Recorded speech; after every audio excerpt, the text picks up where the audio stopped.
Hey everybody, Al Pugliese Trains. This is another day of a day in a shop, and we're at Howard's house, and we have our guest worker today, Andre. How you doing? Yeah, I'm on a work release program from one job to another.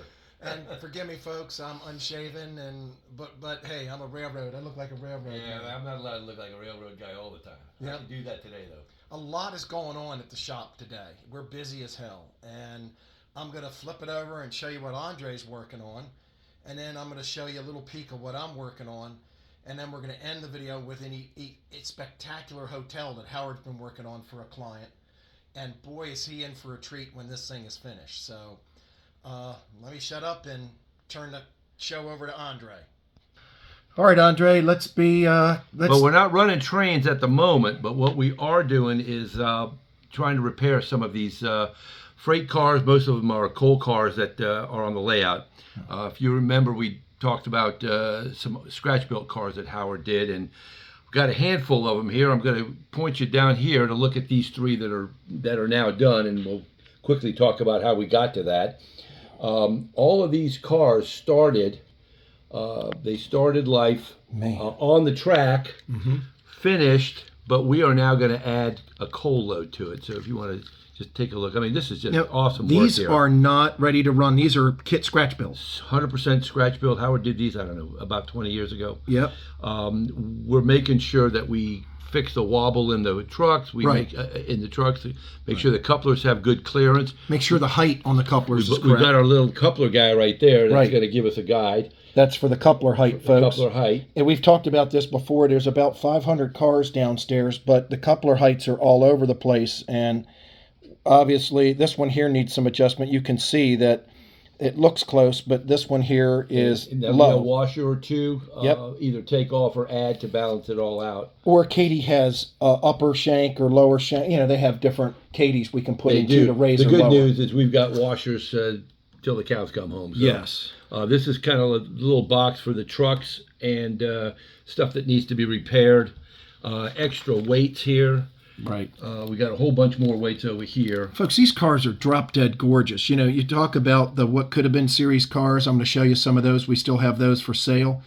These aren't what could have been. These are just, you know, cars that he scratch built. Some might be kit built. Or kit built, but they're all wood or they're resin. Something needs to be repaired here, and these are not. You don't want to trash these. These are really good. Yeah, these are really neat cars. Here's a little issue here where you've got some sulfur that this was natural coal that he put in years ago, right? And the sulfur came out, and you can see it. So what we've got to do there is kind of scrape, and we'll put some coal over the top of that one and fix it. Yep, or some black paint. Well, you could do black paint too, you know, but we'll probably have to fill some of the low spots and make them look authentic.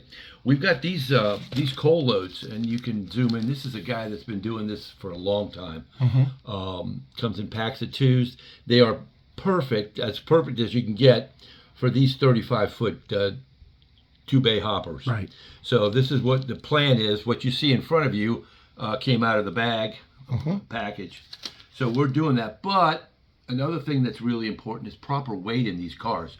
If we're pulling a coal drag with 20, 30 cars, you don't want the derailing process to exist. And these are too light. Right now, the way they're sitting, they're just too light. Even though they've got metal trucks, there's a little bit of weight down at the bottom. Not all of them weigh the same. Right. We have to go ahead and put in some weights. Yep. So they say an ounce an inch. So we're going to add some weight to get to that. And this one has the right weight, but we got to make sure that it doesn't fall out. So I'm checking everything. Plus, we got to track them on track to make sure that they're not weighted unevenly. And Absolutely. They track Last thing you want to see is your hoppers coming down the road like this. Right. So, you know, there's a lot of little nuances to what we're doing here, and it's just time. We all look for extra time, but it requires that to get it right. And once it gets on the layout, the last thing we want is derailments or wobbly cars where they're going down the road like this. Coupler heights are going to, decouple, and then we've got, we leave our load behind.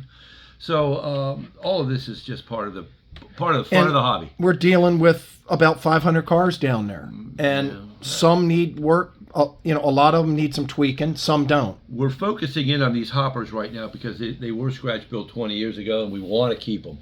This layout. It's not only the scenery that you've got down there, the 2,800 and 50 square feet of beautiful layout, but Right. it's the rolling stock that is Right. on there. That just adds to the to the presence of what we've got downstairs. Speaking of that, Andre, it's like, Howard came over to my house a long time ago, and he said, your layout is beautiful, but your rolling stock looks terrible. It's plastic, it's not weathered. Yeah. Why don't you buy some rolling stock from me?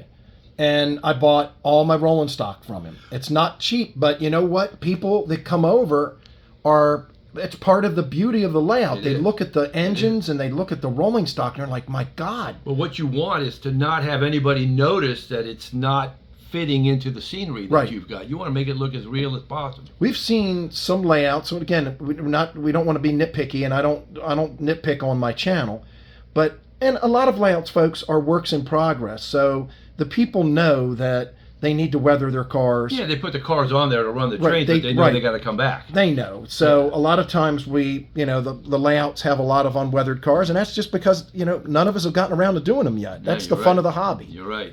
You got to be in the mood to do it. It is. It's a long process. So I enjoy it. I don't have a layout. I make no bones about it. I don't think I'm the man to take all that time and energy to make a layout, but I love working on this layout, and Howard's given us the opportunity to take our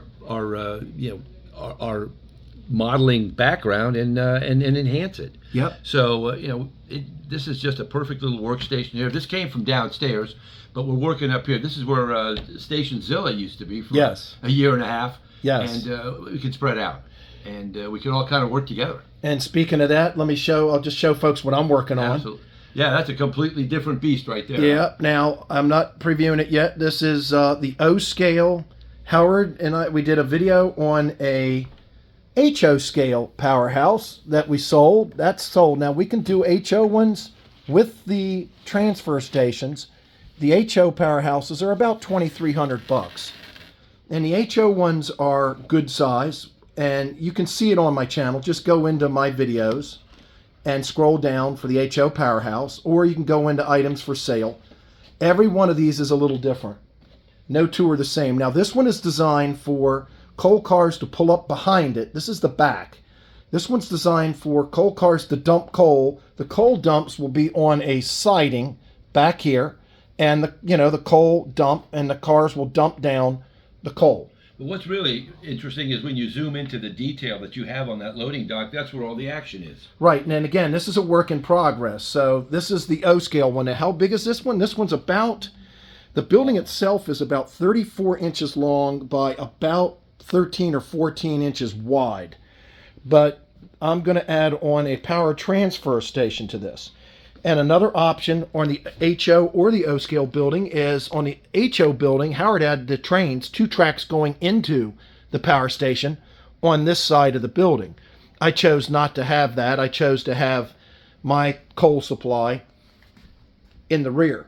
But we can also elevate the coal supply. So this is what I've been working on, and I'll be featuring it on the channel soon. This is Howard's design, and Howard is guiding me through this. And anything that he doesn't like here, let me know pretty quick. And it's got a full interior. And the power transfer station is going to extend out another foot. So that's what I'm working on. So, well, Al, I want to just throw in that you've got these corbels that are holding up part of the roof sections, and they are absolutely stunning. And they really draw the depth of the model when you see those small detail parts in place and just part of the structure itself. Right. It really looks good. Then the HO one was good size too. I can't remember. I think the HO one was about 24, 25 inches long by about 10 inches wide. We didn't want to go too crazy with this as far as size because of a lot of O scale people. It's very proportionate. Even though O scalers have, a lot of people think they have a lot of room. There's a lot of O scalers that don't have a lot of room. Yeah. So this thing, without this transfer station, this building actually can be a transfer station. So you don't have to have an external transfer station. But nevertheless, I wanted one. Well, and also the It's an detail option. of that just It's cool. draws your eye. And again, the whole idea is to, around every corner, is to spot something going on. And folks, we sell uniqueness here. Korber makes a beautiful power plant. They do. But every one of these is a little different, and if you want something unique, well, contact Howard and I at You're not alpug1. getting this out of a box. Yeah, alpug1 at verizon.net. So let's go see what Howard's doing. Well, before we go upstairs and talk to Howard, Andre grabbed me downstairs and he said, man, you got to come down here and see this Redding Camelback. It's brass and it's trick. And he got it to run, and he put a load of the coal cars he's been working on all day on the back of it. Man, it's awesome. Let's see this thing do a little running. And this is the locomotive, and it's got some really big drivers. And Andre's going to tell us a little bit more about it. And then these are the cars, some of the cars he's been working on. These are Howard Zane scratch-built coal cars that needed coupler height adjustment, tweaking, weights, coal that we were just showing you. So a day in the shop, get to put together a really cool little train. Didn't have a Redding caboose, so we slapped a wood Penzie caboose on her. And we'll get Andre to take it on a little ride for us. Howard, we've been busy as hell today. You think? Yeah. Yeah, we've got a lot of orders. And in the background, folks, if people listen, you can hear some pretty cool old-time music. Tell us about it. Well, that's the New Southern Cowtrippers, one of the most well-known bands in the area. And I used to be the head banjo, but the only banjo player. But I went deep, so we got a replacement. He's pretty good, Fred. Well, that's good. And so I miss it terribly, but it's part of my life. It's comes and goes. It's amazing, though, to sit here and to be working in the shop and to hear this music in the background. Well, I used to be playing it. I'd be out there playing it. It's, I started playing old-time music when I was, I guess 1948. I was 10 years old. Wow. It's awesome. It's Andre and I were talking about being downstairs in the layout room and hearing it. Yeah. Oh, yeah. Well, folks used to come over every Saturday. We had the jams. We had jams. And it's they got older and they can't travel that much. Wow. We still play. They're practicing now for a gig. They're playing for a large square dance on next Wednesday. So it's a rehearsal. And they don't want to be taped, and that's okay, but we can listen to them. That we can do. Yeah. Well, this hotel, folks, is big. It's HO. You want to rotate it, Howard? Sure. It's this a work is for a client. Well, where's he at? The Midwest? I forgot, but he's a client, and here, let me pull this off. Finished. It's far from finished. Now, what are you doing with my roof? It was crooked, Howard. It looked, I didn't want it. It's not finished. I know. Progress. I know. This is a 100-hour project. I've got 60 hours now. It's unbelievable, and it's a work in progress, but it's big. It's probably, I would guess, looks like almost 2 by 2 feet, really. It's about 18 by 18. Yeah, it's pretty good. It's a great joke. And it. Now this would also work for us because they want to put in the background. Yep. And I'll tell you, it looks as good in the back as it does in the front. But it hasn't, again, folks. Well, this started as a job I did years ago called the Hotel Spurrier out of Worcester, Pennsylvania. And I did a second version where I improved the design. And that's over now. And where does Mike live? In Pennsylvania, somewhere. Bluebell, Pennsylvania is there now. And this is another version of it. It's just a little different. It's quite a bit larger than the previous. And there's more dormers. And there's a few other changes. It's going to look totally different than this when it's done, folks. So don't judge it. Video when it's finished, I guess. Yes. Don't judge art before it's finished. It's a problem. Yeah. So I just wanted to give folks a taste of what we've been doing today in the shop. And if you're interested in having anything built for you, commission-wise, contact us at alpug1 at verizon.net and talk about it. And again, this customer is an existing customer. He's already built quite a few, bought quite a few models, and when he sees this thing when it's done, I'm sure he's going to be blown away. Well, Howard, again, it's the hard thing, as you said, is it's not finished. So you see art in its making, it can be kind of discouraging. Right. But again, just hold off till we're done, and we'll do a final video on it. Howard, I appreciate it. Thanks so much. Oh, you're quite welcome.